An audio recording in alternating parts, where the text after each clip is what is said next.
Hey guys, how you doing?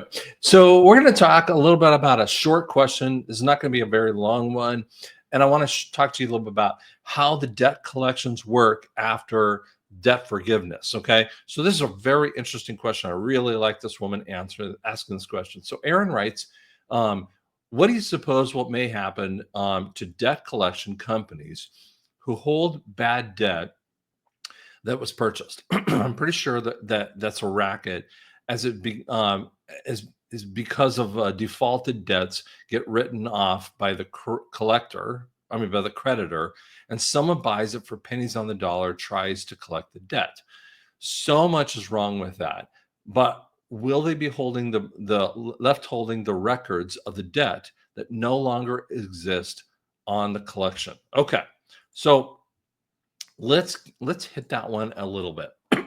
Okay, so I want to share with you a couple different types of debts that we believe are going to be not hypothecated. What does that mean? It's not going to be brought over from the old fiat system into the in the new debt, excuse me, non-debt based system.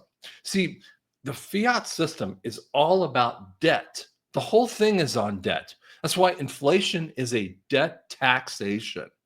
Most people don't realize. I mean, like, guys, you understand debt taxation is how they do this. That's why inflation is so i- difficult for people to deal with. Now, it doesn't even talk about the other issue that we have debts on top of that, which means that we have these debts, but yet we also, and prices go up because inflation goes up, which means more and more of your money. I mean, if you're making a salary of $40,000 or $30,000 a year, I mean, every single year, it's more and more difficult to be able to handle things. And then you have old items, old cars or whatever that might be, and they're just breaking down, and you have no ability to fix that. There's there's always an end to the systems with that. Hold on one second. Really clogged up this morning. Sorry. And so there's always an end to those systems. Okay, so here's what happens. You got about three or four different types of debts, but basically like this. You have business to business. Now, there are business to business, two different types of business to business types of debts that people have. A business might get a loan from the SBA, okay, the Small Business Association. And by the way, I know the Department of Education people are freaking out, but the SBA is going to be handling all the student loans. Now, the student loans for a bit are gonna go away. But what about the kids coming up? Do they get a student loan? Student loans have always come through the Small Business Association. So why don't we just let them keep it? Why does the Department of Education have to even be a part of it? It's like another layer of them stealing some type of money. Okay. Now, most SBA loans can be handled through a small bank. Now, sometimes they're through the the Federal Reserve at the time or the Treasury, but the reality is that those SBA loans come from a small bank to a business. Okay, so that's where that one type of loan is. We have other types of loans that happen. Just a pure bank or a venture capitalist will loan out to a small business or a large business. It doesn't really matter, right?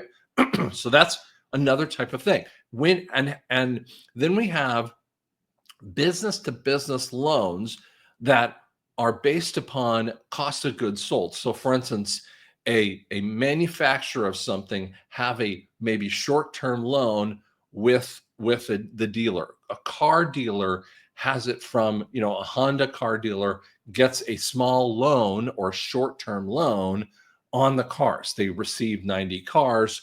They're hoping to turn them around. And by the way, that's not happening right now. Well, and so they're stuck with that. Now they're trying to be able to pay that loan off at the end of 90 days. Let's say they get 90 cars, they have them for 90 days, and they really want to turn them maybe in a short period of time. But if the more that you see and you walk around, I mean, you can go to different car dealerships and they're just filled. And it's because The debt is clogging everyone with that. Now, I don't want you to be, mad about debt forgiveness, but debt forgiveness has to occur. The one type of debt forgiveness that I don't ever believe will happen, taking away, because it's not a loan from a bank. If it's a non-bank loan, then that's not going to be forgiven, right? That's one company going, I know you're having troubles paying for it, but I'm going to let you pay it off over time frame, right? Even if they say we're going to do a 3% or a 5% loan, it is a simple interest loan. Bank's not involved, and those loans are not going away. Interesting point. And then let's talk about personal business. So a person can buy a car, a person can buy, or a house. So those would be secured loans, right? A person can buy like an unsecured loan. So for instance, Care Credit, which is GE Money, I want to say Capital One, if I got that right. What they do is they G credit or Care Credit for teeth, for hearing aids, for glasses, a whole bunch of different things that they have. And there's a whole bunch of different things like that. Those are unsecured loans, right? So they normally have a higher interest rate over a shorter period of time, where these have a little bit lower interest rate, because guess what? Secured loans can be repossessed by the loan company, right? So if you don't pay your car, you don't pay your house, that's what we talk about, foreclosure or repossession with that too. So unsecured loans, you're not going and ripping out their teeth with that too. So that's another type of loan, and those are bank types of loans. Those are part of the debt forgiveness. Now, what about, I, for instance, got a loan from my parents to be able to help with the business, right? Does that get written off? No, my gosh, I'm going to pay that because that's my parents, right? Even if we created an interest rate, which you can, it's legal if both sides, agree to that kind of contract, that would be fine. Okay. I am a business owner, and let's say I have a debt with Aaron. Okay, we're using Aaron as our example, right here up here on the stage. We have to say Aaron purchased something from me, okay, which are called, let's just say we deal with hearing aids, right? So she purchased, hearing aids from me, and she promised to pay it after the insurance, paid their $1,000. I mean, I wouldn't do that, but let's just say I did. And Aaron's jerking me around. And I'm not saying Aaron's a jerk, but you get the idea. So Aaron, if you were just not going to pay the loan, I might send you to a debt collection agency. Even though you and I have a contract together, I'm trying to do this. Now, here's what happens. A couple different ways that these types of systems are offloaded from the company. If a credit agency gets in the middle of it as a debt collector, so they become the bad guy, right? And work with Aaron going, hey, can you at least make $150 a month payment? Okay, yeah, I could do that. And so what happens is that there's 6% maybe, or 5%, or whatever, pick the number that the company and the debt collection actually enters into as an agreement.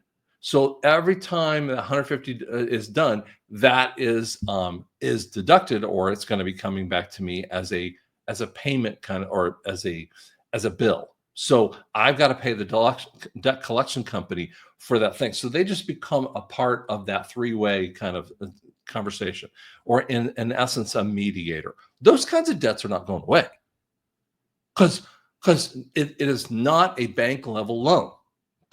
But let's talk about debts that happen with that Capital One, that like Care Credit kind of thing, unsecured loans. Let's talk about those ones that are house payments or other kinds of loans, and you have been in debt collection. So what happens?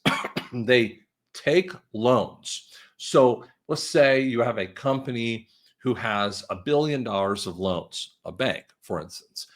And that bank will take that, and they're struggling with 10% of that number, make up a number. It's $100 million of bad debts.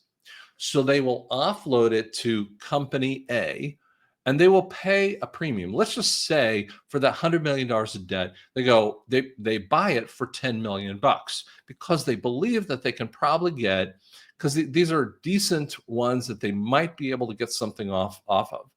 They buy it for $10 million and they think they're going to make 15 million. Let's just make up a number because they've done this for years. Now, what happens to the bank when they write off the $100 million of loan? Well, they write it off their balance sheet and then they add $10 million because that's what they paid, right? So there's a $90 million loss that the bank has taken. It's not $100 million, but it's a $90 million loss. That company, debt collection company A, will work that and try to get, let's say they get 17 million or 18 million. So they're like, okay, we made a profit.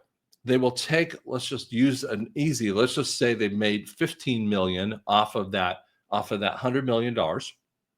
They take the other 85 million and sell it to another agency. And those are really, now we've had bank collection debt collection A to debt collection B. And the next one comes in and goes, okay, we'll buy it, but we're only going to buy it for 2 million bucks. Right? So it's now you're seeing the value going down because they're hoping to maybe make 3 or 4 million off of it. And so debt collection company actually has a profit off of that. So the debt collection A gets a profit off of the other firm that might buy it for a little bit. So they actually made not 15, but $13 million, right? They still have a profit that they come out with that. Then debt collection B tries to work on it and it goes all the way down. You just kind of see it. And then after a while, someone writes off that debt. But here's the thing. When I write a contract with a bank for the car payment or whatever that might be, or a unsecured loan, and debt collection company comes in the middle of it, they're breaking the contract in essence. My deal was with this particular company. Now they put out this thing, you need to pay your debts and your bills. Well, like the banks don't pay their debts, the banks don't pay their bills. This is what the whole system does. Like we have Congress who goes off and creates through the Federal Reserve a massive amount of debt, and they don't pay it back. They have crazy levels of this thing going on all around us. So debt collection companies will still probably exist. They'll be smacked quite hard, because if they've been fostering all the debts from a bank, they're going to lose it all. So instead of making that, spending 10 million bucks and getting 15 million out of it, they're going to get nothing because those debts have to be killed off. Now, the SEC, I believe the SEC, the Security Commission, what they will be doing is monitoring those idiots. Now, you might go, I don't believe it's never happened. Yeah, tell me this. Has it ever happened that we're going to have an IRS going to an ERS? But now they're talking about it. Has it ever happened the Fed going gold backed? Well, guess what? The Fed's going to be deleted and we're going to be in gold backed. We're in a different time frame. Stop with your doubt issues that come. Don't listen to those doubts because I know they're powerful in your life, but they're not reasonable because we are in a different paradigm shift. Guys, this kind of thing is happening. You see, this is a great little picture here. I'm going to put my glasses on. Sorry. Woodrow Wilson sold America like a stock. Yes. And gave the control to JP Morgan, Rothschild, Schiff, Warburg, Rockefeller.